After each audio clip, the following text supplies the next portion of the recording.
The grease from the fryer clung to my skin like a second layer, thick and suffocating.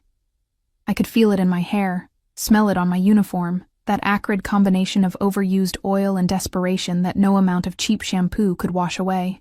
The diner's fluorescent lights buzzed overhead, casting everything in a sickly yellow glow that made the cracked linoleum floor look even more pathetic than it was. My feet ached. They always ached by this point in my shift. But tonight felt worse. Maybe it was because I'd been pulling doubles for 3 weeks straight, or maybe it was because I knew my landlord was waiting for rent I didn't have. Again. "Order up, Lena." Danny's voice cut through the kitchen chaos, and I grabbed the plates.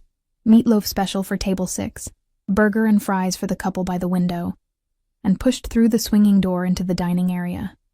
The evening rush had died down to a trickle. Just a few regulars nursing cold coffee, and the kind of loneliness that only a 24-hour diner could accommodate. Old Mr. Peterson sat in his usual corner booth, reading yesterday's newspaper. The Collins twins were sharing a milkshake, their laughter too loud, too forced. And then there was table 12. I hadn't noticed them come in. 3 men in suits that probably cost more than my entire year's salary sat in the booth near the back exit. But it wasn't them that made my pulse quicken. It was the 4th man, the one who sat with his back to the wall, positioned so he could see every entrance, every exit, every person in the room. He wore all black, not the cheap faded black of my work pants, but the kind of black that absorbed light, that whispered wealth and danger in the same breath. His dark hair was styled with precision, and even from across the room, I could see the sharp line of his jaw, the way his fingers drummed against the table with calculated patience. The scent reached me before I even approached their table. Expensive cologne, leather, and something else. Something that smelled like power. "What can I get you, gentlemen?" My voice came out steadier than I felt. The 3 men barely glanced at me, but he, the one in the center, lifted his eyes slowly. They were the color of midnight, cold and assessing, scanning me the way a predator evaluated prey. Not with lust, not with interest, but with the kind of attention that made you feel simultaneously invisible and completely exposed. Coffee, black. His voice was low, controlled, with an accent I couldn't quite place. Eastern European, maybe, Russian. "And for you?" I turned to the others, but one of them, a blonde man with a scar across his cheek, just shook his head. "We're not hungry." I scribbled the order on my pad, feeling the weight of those dark eyes still on me. My hand trembled slightly, and I hated myself for it. I'd waited on plenty of intimidating customers before. Drunk bikers, handsy businessmen, cops who thought their badge meant free meals.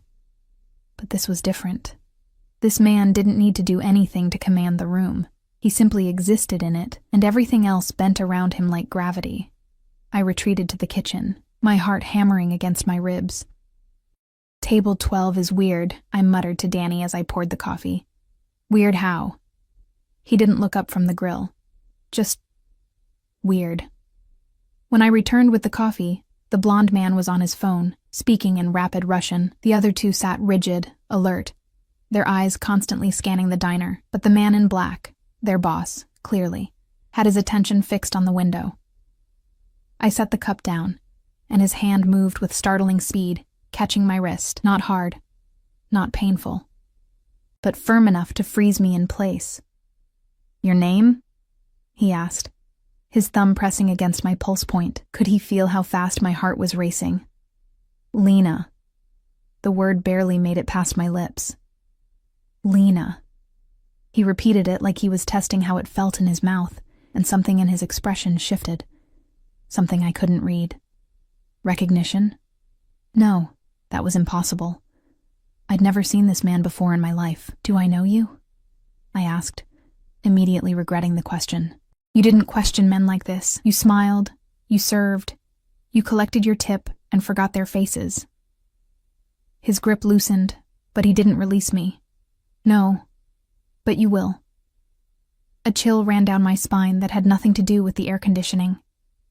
"Sir, I need to—" I started to pull away, but then I heard it. A sound that didn't belong, a mechanical tick-tick-tick coming from somewhere close, too close. My eyes darted to the window, to the black SUV parked directly in front of the diner. Something about it was wrong. The windows were tinted too dark, and there was a strange smell, acrid, chemical, seeping through the door. The ticking grew louder, and suddenly I wasn't thinking, wasn't calculating. My body moved on instinct, raw and primal, fueled by 6 years of living in a neighborhood where you learn to recognize danger by the way the air changed. "Get down!" I screamed, but my voice was drowned out by the sudden chaos. Instead, I grabbed his arm, this stranger, this dangerous man who looked at me like I was a ghost, and I pulled. He was solid muscle beneath that expensive suit, but surprise was on my side. He rose, and I yanked him toward the kitchen, my other hand already shoving at the 2 men nearest to us. "Move! Everyone move!" The blond man started to protest, reaching for something under his jacket. A gun, I realized with numb horror. But their boss barked something in Russian, sharp and commanding. The swinging door crashed open as I hauled him through, his men following, Danny looking up in confusion, Mr. Peterson starting to stand, the Collins twins frozen with their milkshake between them. And then the world exploded. The blast wave hit like a physical wall, throwing me forward into the kitchen.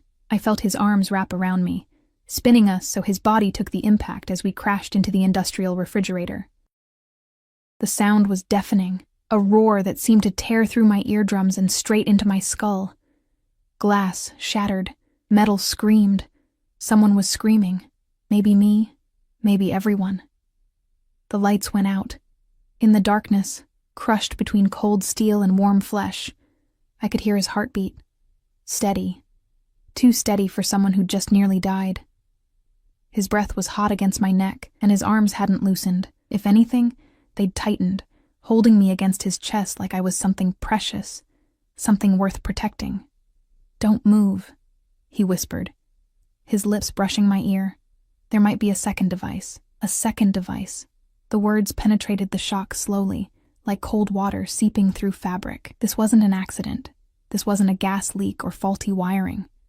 Someone had tried to kill him, and I'd just saved his life. Emergency lights flickered on, bathing everything in red. Through the haze of smoke and settling dust, I could see the dining area, or what was left of it. The front of the diner was gone, completely obliterated. Where table 12 had been, there was now just twisted metal and shattered glass. Where the Collins twins had been laughing, there was nothing but debris. "Oh God," I breathed. "Oh God, the people." "Nikolai, report." His voice cut through my panic, cold and commanding. The blond man appeared through the smoke, blood streaming from a cut on his forehead, but alive, alert. "Perimeter secure, boss. No secondary device detected. 4 casualties in the dining area. The old man and 2 civilians made it out. First responders 3 minutes out. 4 casualties. 4 people dead, because someone wanted this man, this stranger whose name I didn't even know, eliminated. Get the car. We're leaving." He finally released me, and I stumbled back, my legs shaking so badly I had to grip the counter to stay upright. "You can't leave," I heard myself say. "The police. They'll want statements. There are people hurt. People dead." He finished for me, his eyes finding mine in the red-tinged darkness. "Yes. Because of me. Which is why you're coming with us." "What?" "No, I can't. You pulled me to safety." He stepped closer, and I could see his face clearly now. Blood trickled from a cut above his eyebrow, and there was plaster dust in his dark hair, but his expression was calm, eerily calm. "Which means whoever set that bomb saw you do it. Which means you're a liability, a witness, a target." The words hit me harder than the blast wave had. "But I didn't see anything. I don't know anything. I'm just a waitress. I'm nobody." "You were nobody." His hand rose, and I flinched, but he only brushed dust from my cheek with surprising gentleness. "Now you're the woman who saved Viktor Volkov's life, and in my world, Lena, that makes you everything." Viktor Volkov. The name echoed in my head, pulling up fragments of news reports I'd half-watched, whispered conversations I'd overheard. The Russian businessman with ties to organized crime. The man even the police wouldn't touch. The ghost who controlled half the city's underground from the shadows. Sirens wailed in the distance, growing closer. "Boss, we need to move. Now." Nikolai appeared at the destroyed doorway, urgency finally cracking his professional composure. Victor's hand moved to the small of my back, and I felt the pressure. Not forceful, but absolute. This wasn't a request. "Walk with me," he said softly, "or I'll carry you. Your choice." Through the smoke, I could see Danny sprawled near the grill, unconscious but breathing. I could see the destroyed dining room, the flames starting to lick at what remained of the front wall. I could see my entire life, my pathetic, exhausting, barely surviving life, going up in smoke. And I could see the way Viktor Volkov looked at me, with those midnight eyes that promised both salvation and damnation. I didn't know which terrified me more.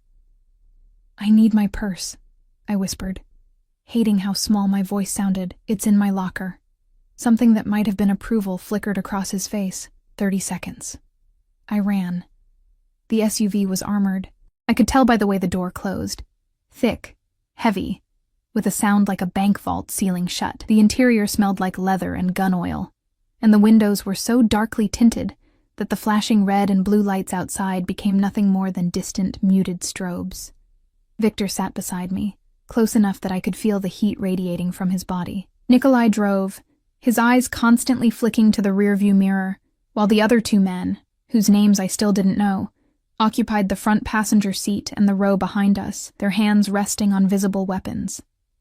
My purse sat in my lap like a lifeline to normalcy. Inside was my phone, my ID, $17 in tips, and a photograph of my mother before the cancer took her. Not much to show for 26 years of existence.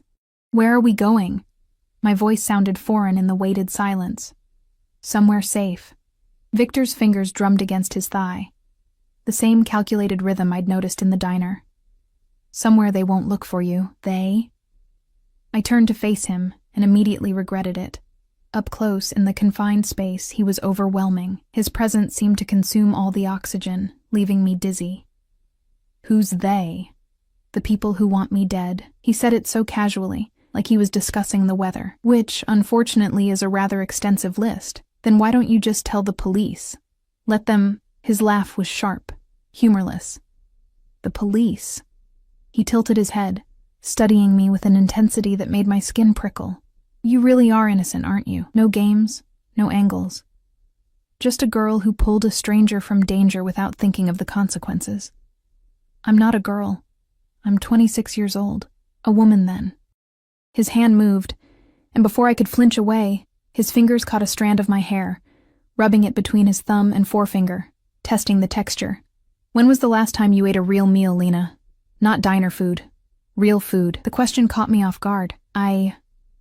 What does that have to do with anything? Answer me." There was steel beneath the softness of his voice. This was a man accustomed to being obeyed without question. "I don't know. A few weeks, maybe." Shame burned in my chest. "I've been picking up extra shifts. The tips are good on weekends, and my landlord is no longer your concern." He released my hair, but his eyes remained fixed on me. "Nothing from your old life is your concern anymore. Do you understand what I'm telling you?" "No." The word came out sharper than I intended. "No, I don't understand any of this. 20 minutes ago, I was serving coffee. Now I'm in an armored car with a man who has people trying to blow him up, and you're telling me my life is over?" "Not over." His hand moved to my chin, forcing me to meet his gaze. "Changed. There's a difference." The SUV took a sharp turn, and I grabbed the door handle to steady myself. Through the tinted windows, I could see we were heading out of the city, toward the industrial district where abandoned warehouses stood like tombstones against the night sky. "Boss, we're being followed," Nikolai said quietly. "Black sedan. 2 cars back. Same one that was parked outside the diner before the blast." The temperature in the car seemed to drop 10 degrees. Victor's expression didn't change, but I felt the shift in him. A coiling tension, like a snake preparing to strike. Lose them. What followed happened so fast my brain could barely process it. Nikolai accelerated, the SUV's engine roaring to life with a power that pressed me back against my seat. We swerved between lanes, cutting off a taxi that blared its horn in protest. Behind us, the black sedan matched our movements, gaining ground. "Hold on." Victor's arm wrapped around my shoulders, pulling me against his chest, just as Nikolai yanked the wheel hard to the right. The SUV tilted, actually tilted, taking a corner at a speed that should have flipped us. I heard the screech of tires, smelled burning rubber, felt my stomach lurch into my throat. Victor's other hand braced against the door, creating a cage around me with his body. "Mikhail, discourage them," Victor said calmly, as if we weren't currently defying the laws of physics. The man in the back seat lowered his window. The sound of gunfire split the air, sharp, precise cracks that made me scream into Victor's chest. I felt his hand move to the back of my head, holding me there, his fingers tangling in my hair. "Don't look," he murmured against my temple. "Just breathe." But I could hear it. The impact of bullets on metal, the shattering of glass, and then a massive crash as the sedan collided with something, a parked car, a light pole. I couldn't tell. "They're down," Mikhail reported, pulling himself back inside and closing the window like he'd just finished checking his email. Victor's grip loosened slightly, but he didn't let me go. "Injured or dead?" "Dead. Driver took 3 rounds. Vehicles totaled." I thought I might vomit. I'd never seen violence like this.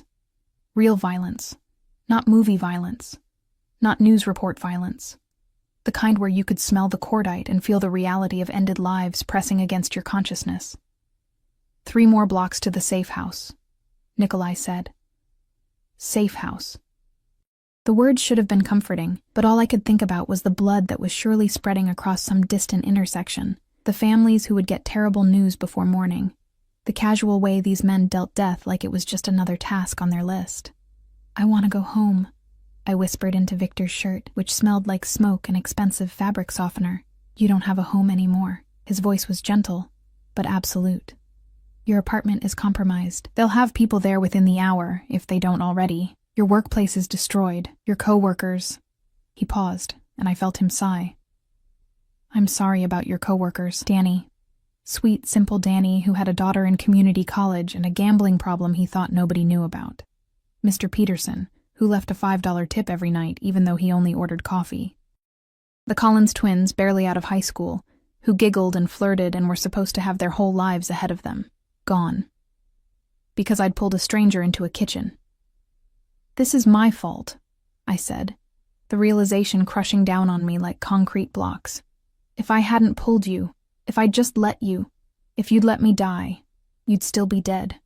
Victor's fingers tightened in my hair, tilting my head back so I had to look at him. "They saw you notice something was wrong. They saw you move. Whether you saved me or not, you became a problem the moment you reacted. At least this way, you have protection." Protection? I laughed, and it sounded hysterical even to my own ears. "You just killed 3 people. 3 people who were going to kill us both." He leaned closer, his breath warm against my face. "Welcome to my world, Lena. It's brutal and bloody and unfair. But you're in it now, whether you like it or not. So you have 2 choices. You can fight me every step of the way and make both our lives more difficult, or you can accept reality and let me keep you alive." The SUV slowed, turning into what looked like an abandoned warehouse district, but as we passed through a chain-link gate that closed automatically behind us, I saw that the building ahead was anything but abandoned. Security cameras perched at every corner, and men in dark clothing stood at strategic positions, weapons clearly visible. We pulled into an underground garage, and the door rolled shut behind us with mechanical precision. "Out." Victor released me and stepped from the vehicle with fluid grace. When I didn't immediately follow, he reached back in, his hand extended. "Come, Lena. Let me show you your new cage." I stared at his hand, strong, scarred across the knuckles, with a ring on his right index finger that bore some kind of crest I didn't recognize. This was insane. All of it. I should refuse. Should demand they let me go. Should scream and fight and what? They'd just killed 3 people without hesitation. If I was a liability, how long would I survive if I refused his protection? I took his hand. His fingers closed around mine, warm and possessive, and he pulled me from the SUV with careful control. My legs shook as my feet hit the concrete floor, and for a moment I thought I might collapse. But his arm moved around my waist, steadying me, keeping me upright. "I've got you." he said softly. I won't let you fall. We entered through a steel door that required both a keycard and fingerprint recognition. The hallway beyond was clean, modern, lit with soft LED lights that felt almost comforting after the chaos. Nikolai walked ahead of us, speaking quietly into a phone, while Mikhail and the other guard followed behind. This is my secondary location, Victor explained as we walked. Officially, it's a storage facility for imported textiles. Unofficially, he guided me through another door, and I gasped. The space opened into a luxurious loft that looked like something from an architecture magazine. Exposed brick walls, floor-to-ceiling windows covered with blackout shades, modern furniture in shades of gray and black, and a kitchen that was bigger than my entire apartment. Unofficially, it's where I come when I need to disappear. I pulled away from him, wrapping my arms around myself as I moved toward the center of the room. Everything was too clean, too perfect, too far removed from the reality of what had just happened. There's a bedroom through there, he gestured to a hallway, bathroom, closet with clothes that should fit you. You'll find everything you need. How do you know what size I wear? A ghost of a smile touched his lips. I'm very good at measurements. The words should have sounded threatening, but instead they sent an unexpected warmth through my chest. I blamed it on shock. Why are you doing this? I turned to face him fully. You don't know me. I'm nobody. Why not just, I don't know, put me up in a hotel somewhere and forget about me? He moved closer, each step deliberate, predatory. Because the moment you touched me, you became mine to protect. He stopped inches away, close enough that I had to tilt my head back to maintain eye contact. Because you saw something in me worth saving, even though any rational person would have let me burn. And because... His hand rose, and I felt his fingers trace the line of my jaw with devastating gentleness. Because you remind me of someone I lost. Someone who deserved better than the death she received. My breath caught. I'm not her. No. His thumb brushed across my lower lip, and I felt the touch all the way down to my toes. You're not. But you're here, and you're alive, and I'm going to make damn sure you stay that way. He stepped back abruptly, breaking the spell. Get cleaned up. Eat something. Rest. Tomorrow we'll discuss what happens next. And if I want to leave? His expression hardened. Then you die. Probably within 12 hours. Is that what you want? No. The admission felt like defeat. Good. Then we understand each other. He moved toward the door, pausing with his hand on the frame. Don't try to contact anyone from your old life. Don't go near the windows. Don't open the door for anyone except me or Nikolai. Are we clear? Crystal. He studied me for a long moment, something unreadable flickering in those dark eyes. Then he nodded and left, the door closing with a soft click that sounded impossibly loud in the sudden silence. I stood there, alone in a stranger's safe house, covered in dust and blood that wasn't mine, and finally let myself cry. I didn't sleep. How could I? When every time I closed my eyes, I saw the explosion replaying in vivid detail, the flash of light, the wave of heat, the way bodies had been thrown like rag dolls. By the time dawn light filtered through the edges of the blackout shades, I'd showered 3 times trying to scrub away the smell of smoke, eaten nothing despite the fully stocked refrigerator, and worn a path in the hardwood floor with my pacing. The clothes Victor had mentioned fit perfectly. Designer jeans that hugged my hips, a soft cashmere sweater in deep burgundy, undergarments still in their packaging from brands I'd only seen in magazine advertisements. Everything in my size, down to the shoes. It was unsettling. How prepared he'd been. Like he'd known I was coming before I did. A knock at the door made me jump. Lena. Victor's voice, muffled but recognizable. May I come in? I could have said no. Should have said no. But the alternative was continuing to pace alone with my thoughts, and that was its own kind of torture. It's your apartment. The door opened, and he entered carrying a tray. Coffee. I could smell it. Rich and dark, and something that made my traitorous stomach growl despite my anxiety.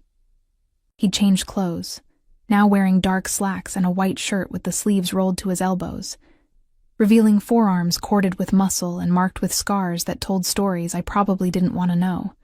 You didn't eat last night. He set the tray on the coffee table, gesturing for me to sit on the leather sofa. This morning you will. I'm not hungry. Lena. He sat beside me, close, but not touching, and the way he said my name made it sound like a caress and a command simultaneously. I don't enjoy repeating myself. Eat. Maybe it was exhaustion, or maybe it was the fact that part of me recognized the futility of arguing with a man who'd literally kidnapped me for my own protection. But I reached for the plate. Eggs prepared perfectly, toast with real butter, fresh fruit that looked like it had been flown in from somewhere exotic. The first bite tasted like heaven. The second made me realize I was actually starving. Victor watched me eat with that same intense focus he seemed to apply to everything. Not judgmental, not impatient, just observant, like he was cataloging every movement, every expression. Better? He asked when I'd cleared half the plate. Yes. I set down my fork, suddenly self-conscious. Thank you. You don't need to thank me for basic care. He poured coffee into 2 cups, handing me one. What you need to do is listen very carefully to what I'm about to tell you. My fingers wrapped around the warm ceramic, seeking comfort in the familiar ritual. I'm listening. The bomb was meant for me. Specifically, it was meant to look like a gas leak, an accident. Clean, no witnesses, no complications. He took a sip of his coffee, his eyes never leaving mine. The people responsible are called the Kozlov Bratva. They've been trying to move into my territory for the past 6 months, and I've been resistant to their expansion. Bratva? The word felt foreign on my tongue. Russian organized crime, a brotherhood of sorts, though that word implies more loyalty than actually exists. His jaw tightened. Their leader, Alexei Kozlov, has a particular hatred for me. Personal, not just business. Why? Something dark flickered across his face. Because 5 years ago, I killed his brother. The casual way he admitted to murder should have terrified me. Instead, I found myself asking, why? Because his brother put a bullet in the head of the woman I loved while she was pregnant with my child. The words hung in the air between us, heavy with old grief and barely contained rage. I set down my coffee cup before I could drop it. I'm sorry, I whispered, because what else could I say? Don't be. Sorry doesn't bring them back. He stood, moving to the window and pulling the shade aside just enough to look out. But it does explain why Alexei won't stop until one of us is dead. And it explains why you're in danger. Because I saved you. Because you saved me. And because Alexei's men saw you do it. They took photos. Nikolai intercepted them being transmitted before we left the area. You're now identified as someone important to me, which makes you a target. He let the shade fall back into place, turning to face me. They'll try to use you as leverage, or they'll try to kill you to hurt me. Either way, you're caught in a war you didn't ask for. I stood, anger finally cutting through the fear and exhaustion. Then let me go. Tell them I mean nothing to you. Tell them... It's too late for that.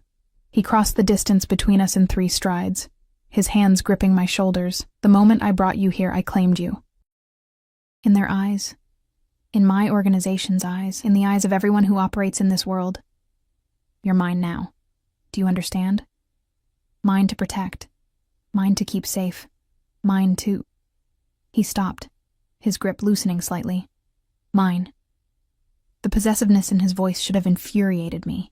Instead, it sent a shiver down my spine that had nothing to do with fear. I don't belong to anyone, I said. But the words lacked conviction. No?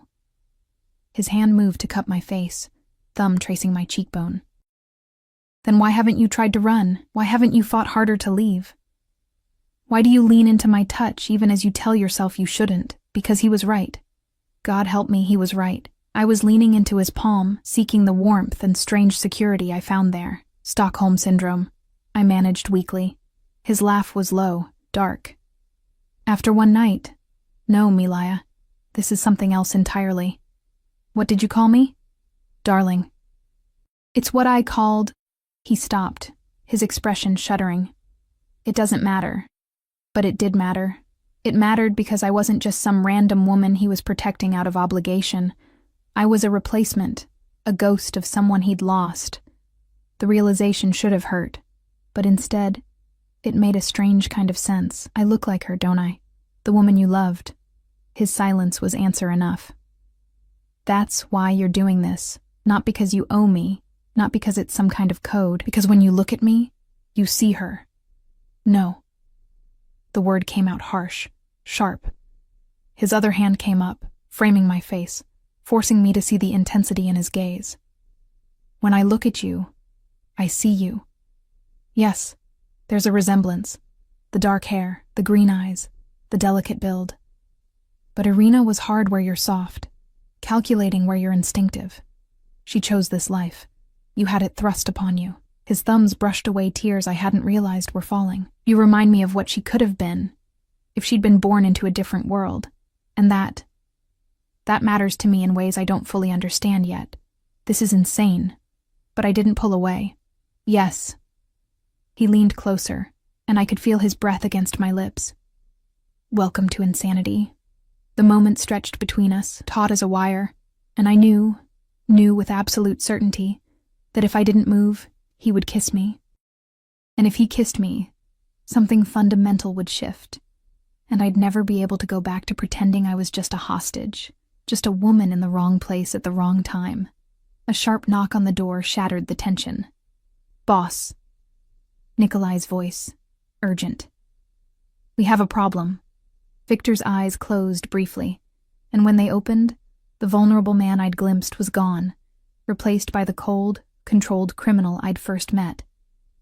He released me, stepping back with visible reluctance. Come in. Nikolai entered, and I noticed for the first time how young he was, maybe 30, with pale blue eyes that had seen too much. He glanced at me briefly before focusing on Victor. Alexei sent a message. He has the surveillance footage from the diner. He's threatening to release it to the police unless you meet with him. What's on the footage? I asked, my voice steadier than I felt. Nikolai's expression was grim. Everything. Including you pulling the boss to safety seconds before the blast.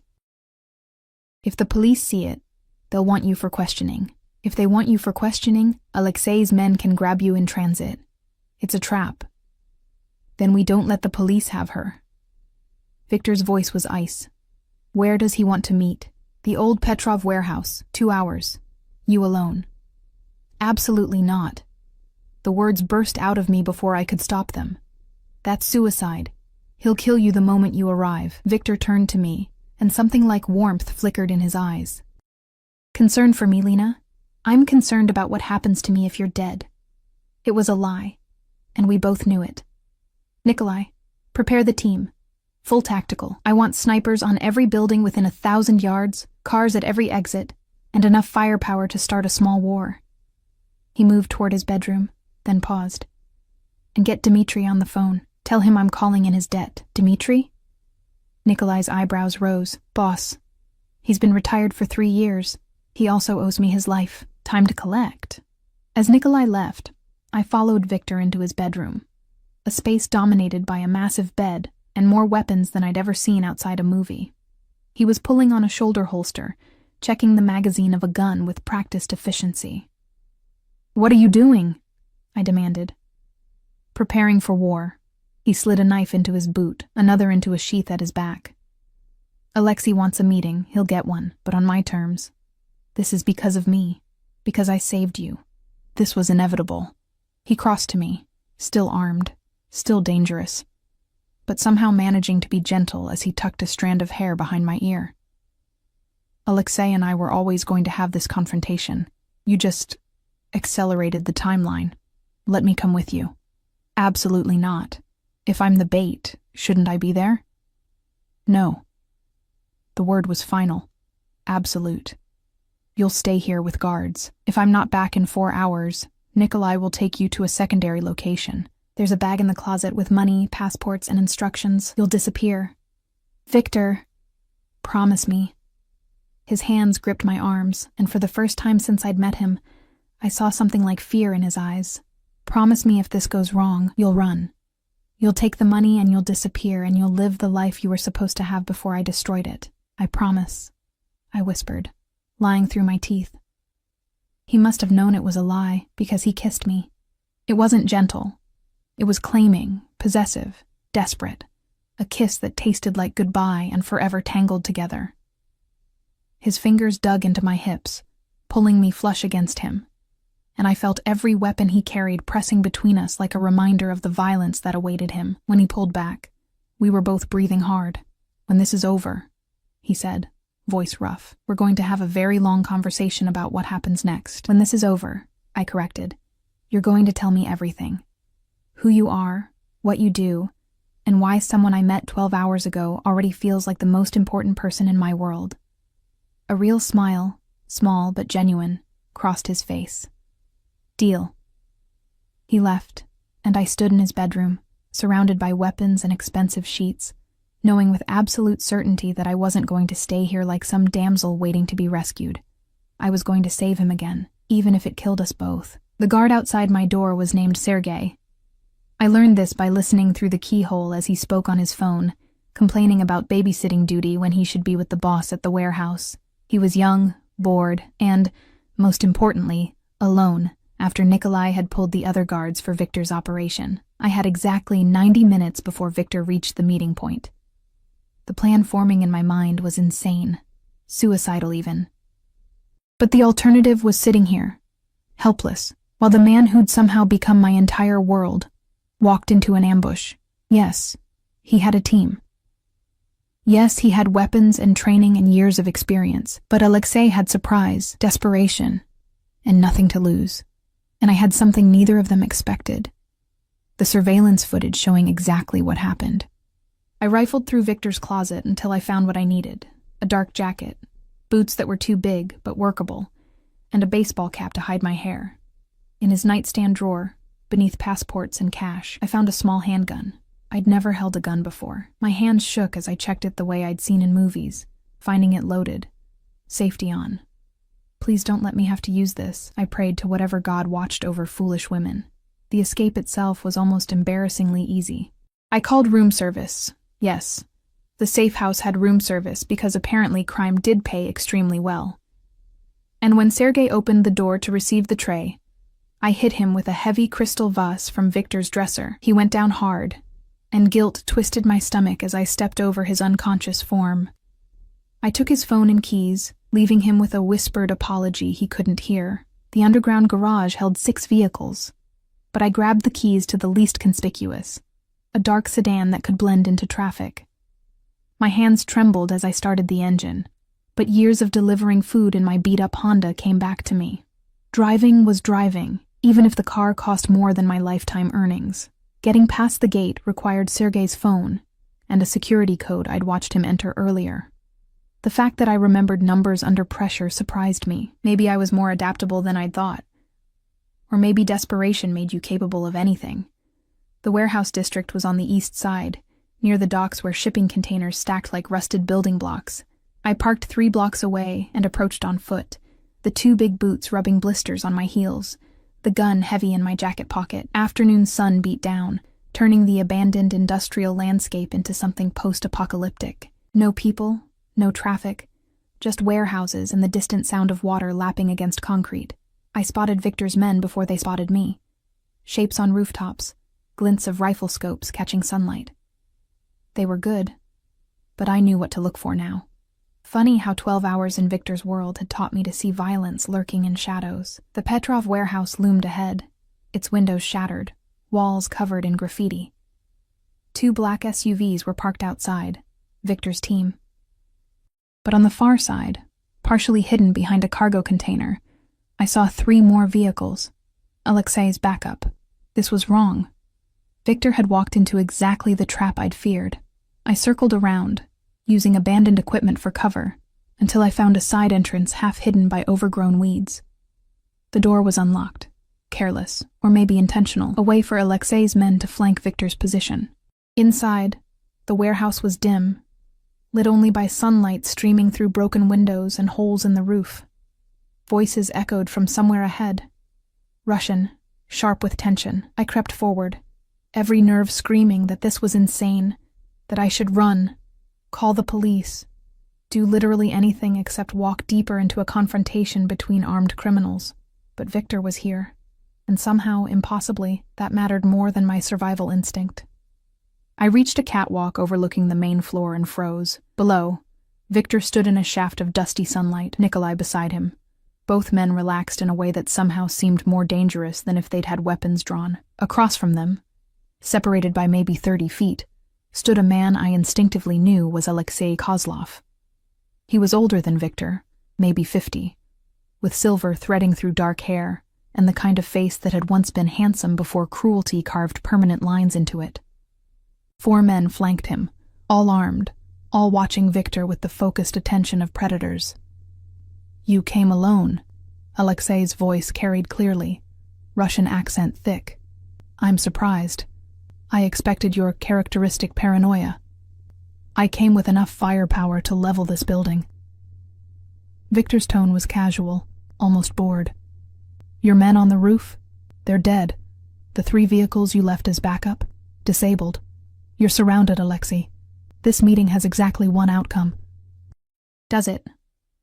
Alexei smiled, and something about that smile made ice form in my veins. "You're right about my backup, but wrong about your advantage." He pulled out a phone, pressing a button.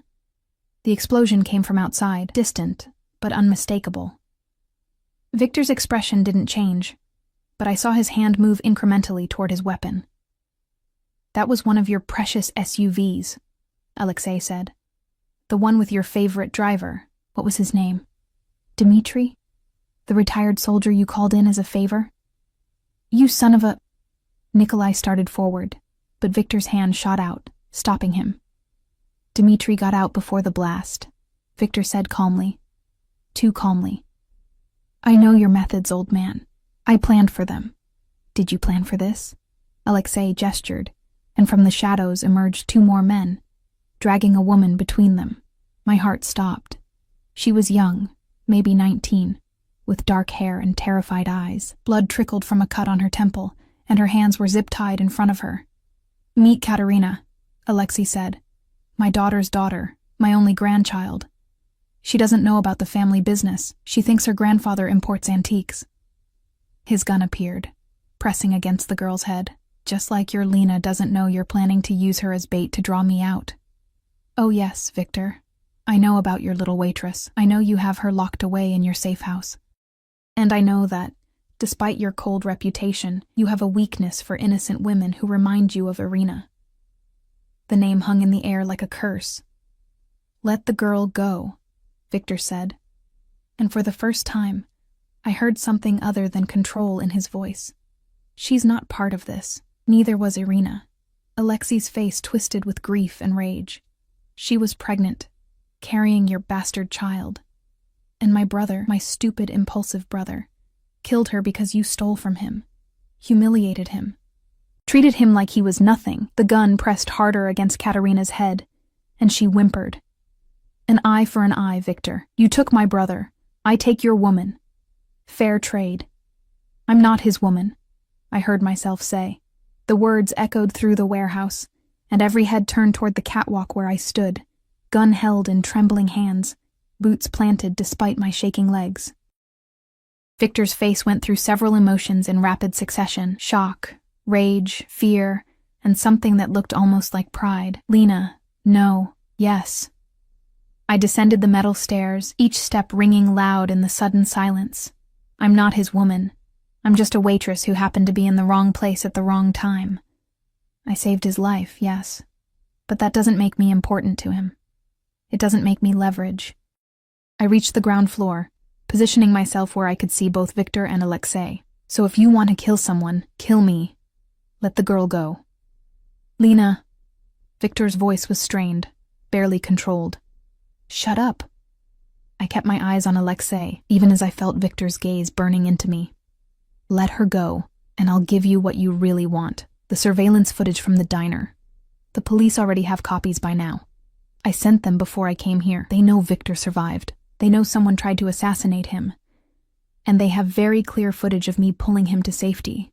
It was a complete bluff. I had no access to the footage, no way to contact the police, no leverage at all except the gun in my hand, and the desperate hope that Alexei wanted Victor's empire damaged more than he wanted Victor dead."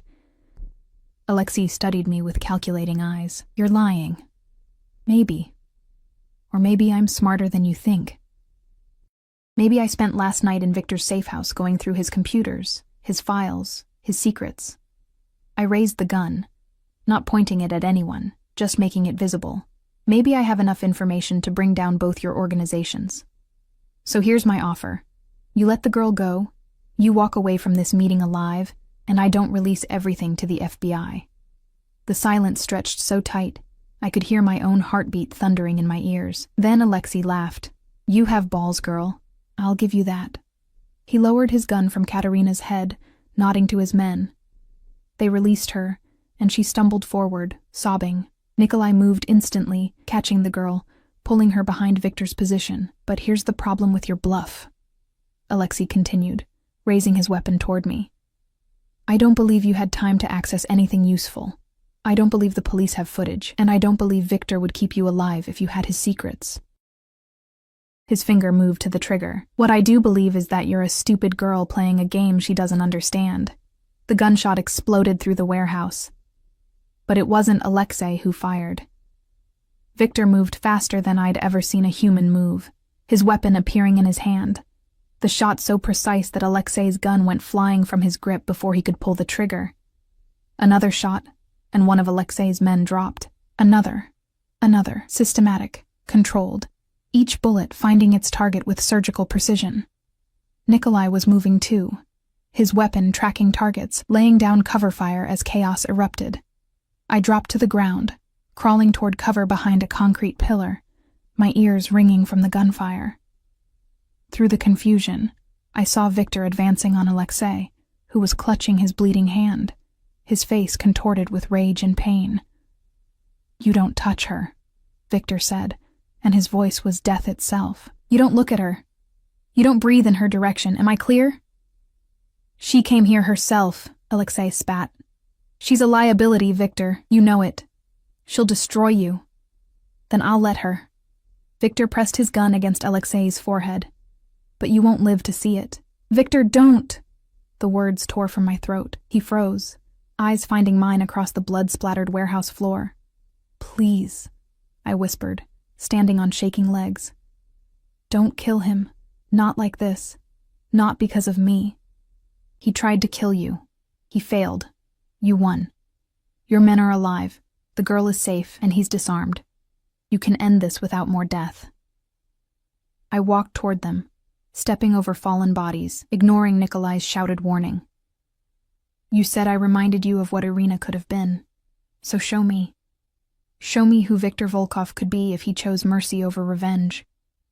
The moment hung suspended, and I saw the war in his eyes, the killer he'd always been versus something else. Something softer that I'd somehow awakened.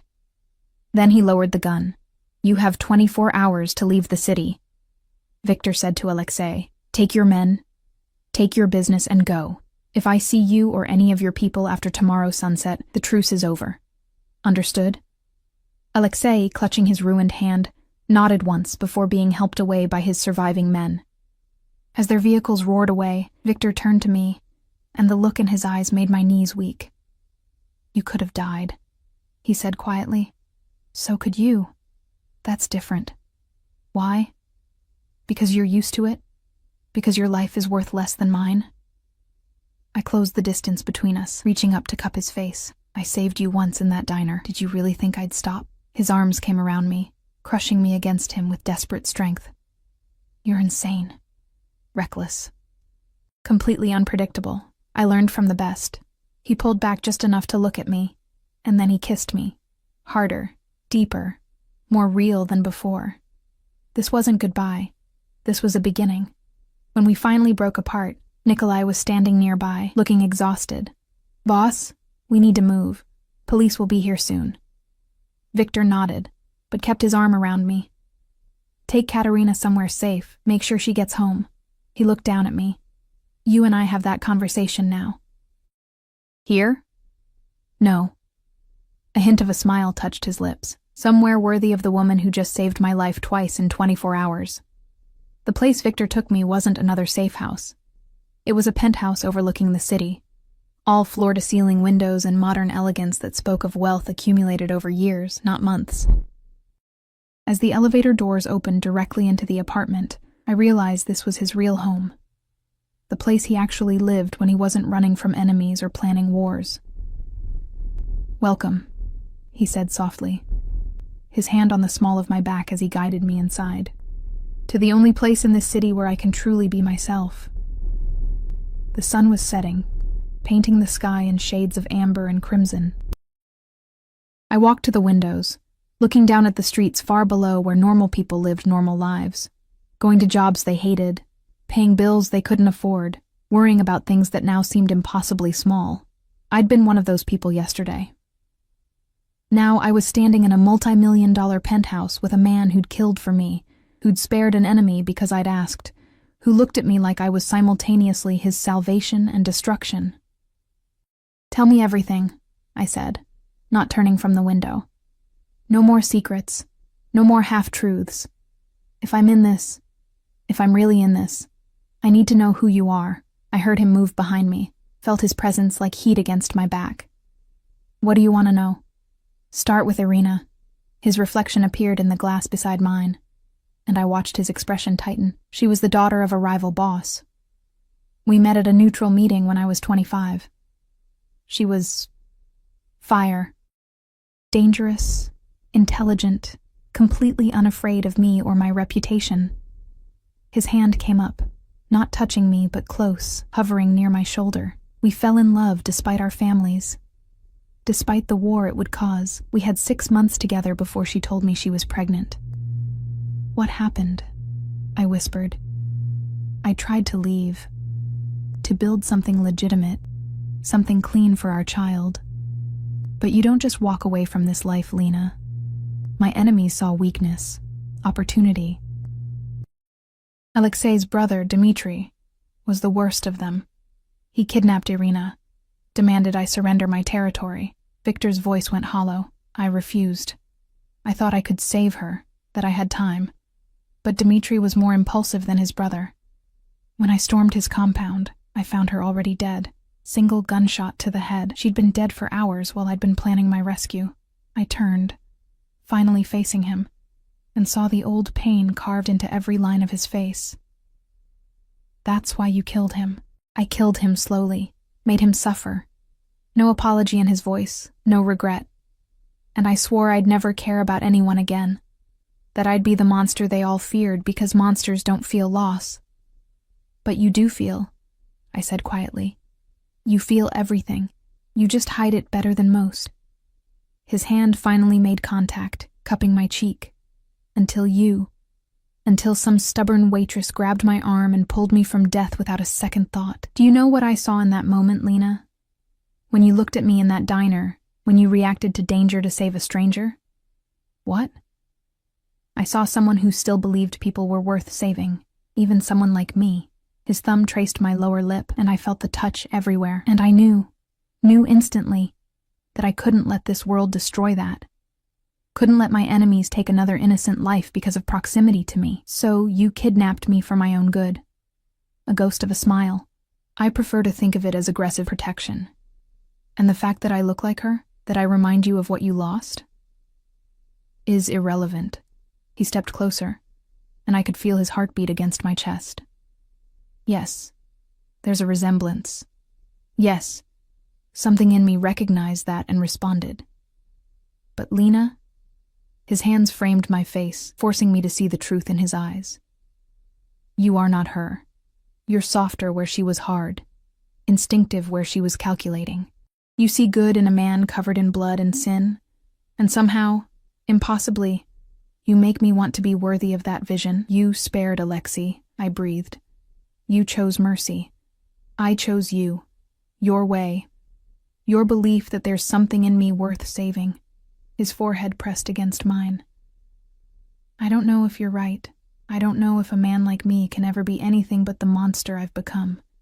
But for you, Lena, I'm willing to try. The kiss was inevitable, necessary. His lips claimed mine with a hunger that spoke of years of emptiness finally finding fullness. And I responded with equal desperation.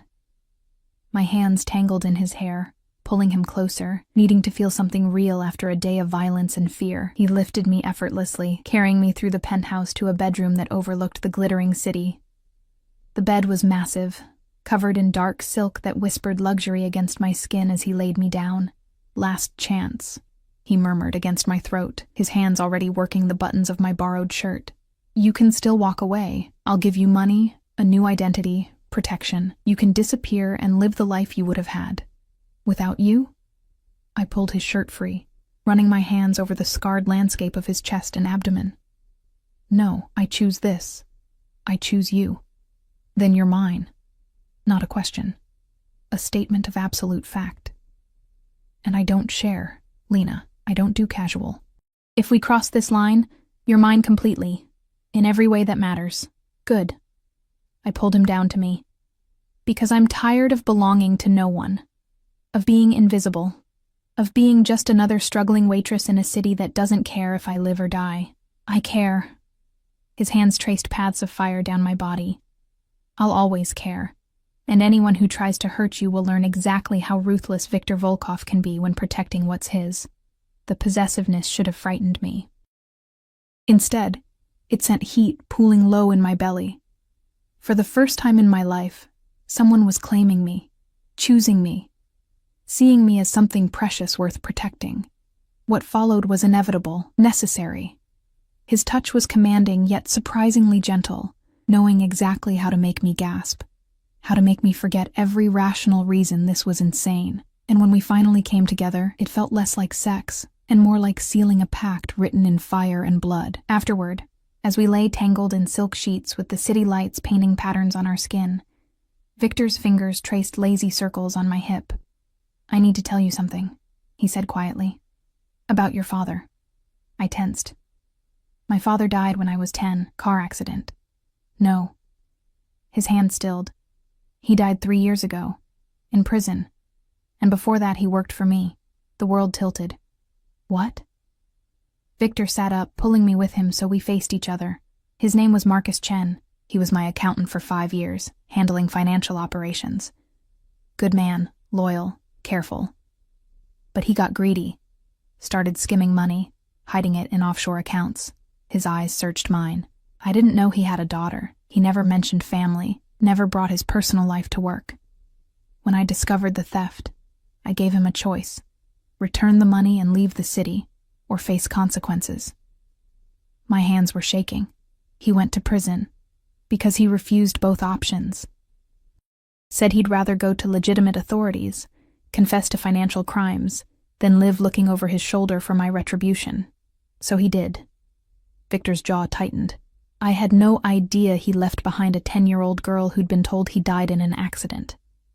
No idea you'd been living in this city for years, struggling to survive while his stolen money sat in accounts I couldn't access without alerting authorities. "How did you—" My voice broke. "How did you know?" "I didn't. Not until I ran your background check after bringing you to the safe house. Lena Chen, daughter of Marcus Chen, working at Miller's Diner for 6 years." His hand cupped my face. And suddenly everything made sense. Why you felt familiar, why something in me recognized you even though we'd never met. Tears streamed down my face. You knew. This whole time you knew my father stole from you, and you still protected you, claimed you, chose you. He wiped my tears with his thumbs. "Because you are not your father's sins, Lena. You're an innocent woman who's been paying for his mistakes her entire life.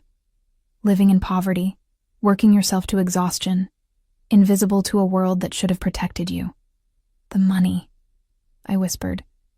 "The money he stole is yours." Victor stood, walking to his closet and returning with a folder. $3.2 million, held in trust accounts under various corporate shells. I had my lawyers transfer it to your name this morning. It's clean, legitimate, untraceable. I stared at the documents through blurring vision. I don't want it. That money, it's blood money. It's your father's legacy, the only good thing he managed to do before pride destroyed him. Victor knelt before me, taking my hands. Use it to go to school, start a business, build the life you deserve, or don't touch it. Let it sit and grow while you figure out what you want. But it's yours, Lena. Not as payment, not as obligation, as justice. What do you get out of this? I demanded through my tears. You give me money, protection, everything. What do you want from me? Everything. His answer was immediate, absolute. I want you to stay, to build a life here, with me. I want to wake up to your face every morning and know that something good exists in my dark world. He stopped, vulnerability flickering across his features. I want what I had with Irina, but better. Real. Built on truth instead of secrets. I don't know how to be a mobster's girlfriend. A real laugh, warm and genuine. Good. I don't want a mobster's girlfriend.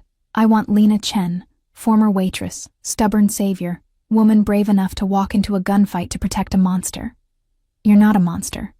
I've done monstrous things, so have I now. I gestured to the folder. I knocked out your guard. I stole your car.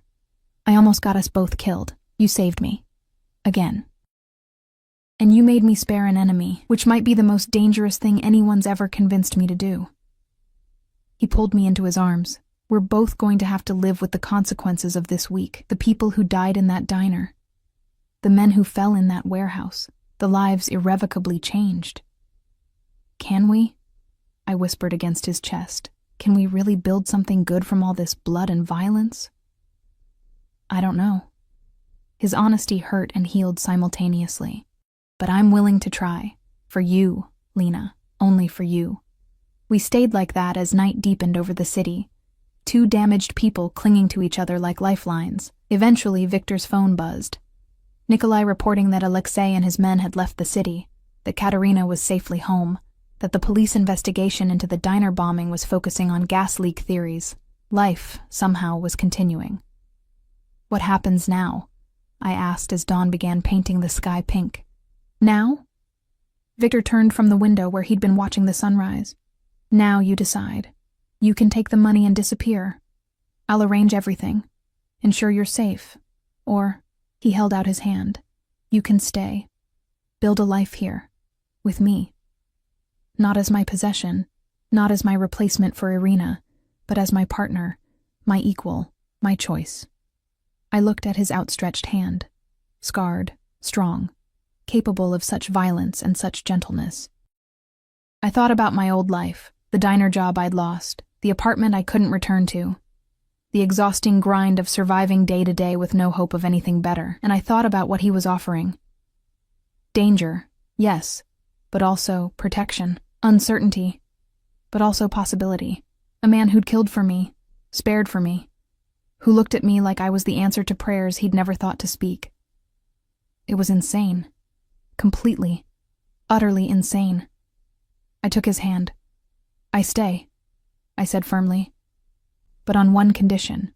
Name it. No more secrets. No more protection through ignorance. If I'm in this life, I'm fully in it. I want to know everything. Your business, your enemies, your plans. I want to be your partner in truth. Not just some civilian you're shielding. Something like respect and fear flickered across his face. That's dangerous knowledge, Lena. I walked into a warehouse full of armed men yesterday. I think I can handle dangerous. I squeezed his hand. Besides, you need someone around who isn't afraid to tell you when you're being a controlling, overprotective criminal. Is that what you'll be? My conscience? Among other things. I pulled him closer, rising on my toes to kiss him softly. I'll be your reminder that monsters can choose to be men, that power doesn't have to mean cruelty. That even in your dark world, there's room for something good. You're either very brave or very foolish. Probably both. I smiled against his lips. But I'm yours. Completely. So you'd better be worth it, Viktor Volkov. I'll spend the rest of my life trying to be. And somehow, impossibly, I believed him. 6 months later, I stood in that same penthouse, wearing a dress that cost more than my yearly salary used to be, looking out at the city that had tried to destroy me, and failed. Victor appeared behind me, wrapping his arms around my waist, and I leaned into his solid warmth. The diner had been rebuilt. Danny had survived with minor injuries, and now managed a restaurant I'd bought him with my inheritance money. Mr. Peterson visited every week, still leaving $5 tips even though the coffee was free. The Collins twins, who'd miraculously survived by being in the bathroom during the explosion, sent me thank you cards every month. Alexei had kept his word, leaving the city and taking his organization with him. Victor had started legitimizing parts of his business, investing in legal enterprises, slowly building something that wouldn't require violence to maintain. It wasn't clean, it wasn't simple, but it was real. Having regrets? Victor murmured against my neck. Every day. I turned in his arms. But I've never regretted you. Good. He kissed me softly. Because you're stuck with me now, Mrs. Volkov. I looked down at the ring on my finger. Simple, elegant, nothing like the ostentatious jewelry his world usually favored. We'd gotten married quietly, with only Nikolai and a justice of the peace present. No family, no spectacle. Just us, choosing each other again in the eyes of the law. Mrs. Volkov, I repeated, testing how it felt. Still sounds strange. You'll get used to it. His hand moved to my stomach, where our future was beginning to grow. Especially when there's a little Volkov running around. 3 months pregnant. Another life beginning from the ashes of the old one. Another chance to build something good. Do you think Irina would have approved? I asked quietly. Of us. Victor considered this, his hand splaying protectively over my still flat stomach. I think she would have told me I was an idiot for falling in love with someone even more stubborn than she was. And then she would have given you advice on handling me. He smiled, soft and sad. She would have liked you, Lena, and she would have wanted me to be happy. Are you? I searched his eyes. Happy? More than I ever thought possible. He pulled me closer. You saved my life that night in the diner. But the real salvation came after.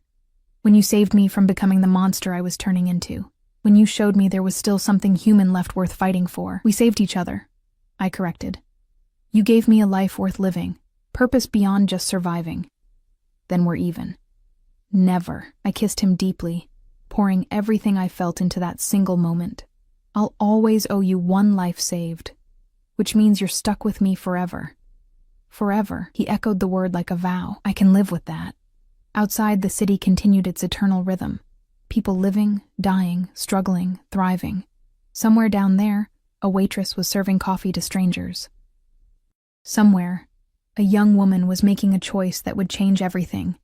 Somewhere, life was happening in all its messy, complicated, beautiful chaos. But up here, in this moment, I had everything I needed. A man who loved me fiercely, a future growing inside me, and the hard-won knowledge that sometimes the worst moments of your life could lead to the best ones. I'd pulled a stranger into a kitchen and saved us both from an explosion. What I hadn't known then was that the real explosion, the one that would shatter and rebuild my entire existence, was still to come, and I wouldn't have changed a single second of it. Come, Victor said, pulling me toward the bedroom. We have a few hours before the meeting with the investors. Let me show you exactly how happy you make me. I laughed, letting him lead me, this dangerous man who was mine, this life that was ours, this impossible love that had bloomed in blood and fire. The bomb that went off outside that diner had destroyed my old life completely. But from those ashes, we'd built something extraordinary. And it was only just beginning.